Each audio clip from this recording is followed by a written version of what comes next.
Oggi presso l'Archivio di Stato si celebra la festa Domenica di Carta, una festa diciamo per gli archivi in tutta Italia. Cosa potranno vedere le persone che stanno visitando oggi domenica l'archivio?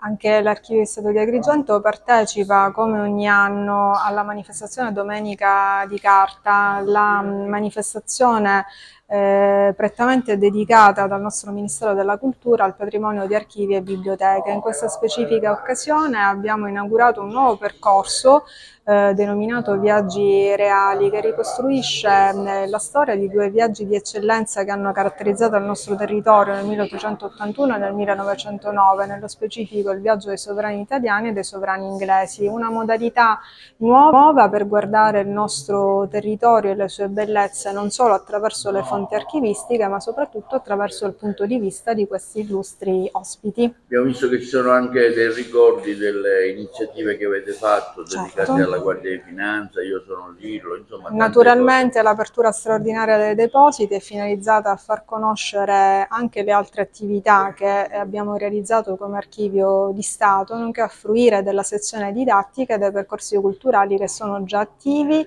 e che sono già stati inaugurati in occasione delle Giornate Europee del Patrimonio 2024.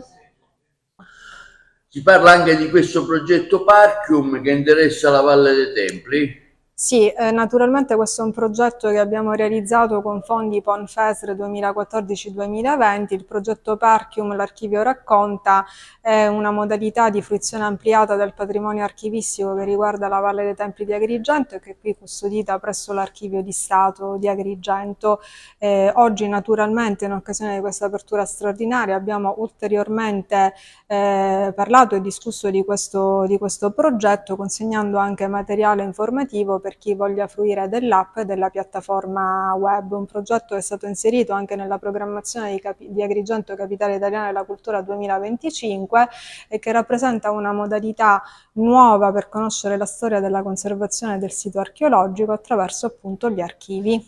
Abbiamo visto una stanza dedicata ai più piccoli, ai bambini. Che significato assume? In questo Archivio di Stato la sezione didattica è un punto nevralgico delle attività, perché l'Archivio di Stato di Agrigento investe moltissimo non solo sulla formazione, sull'educazione al patrimonio, ma soprattutto sull'accessibilità culturale, per cui è stato creato un setting idoneo per lo svolgimento di determinate attività anche presso la sede di Agrigento, oltre a tutte le attività che poi noi svolgiamo presso le scuole.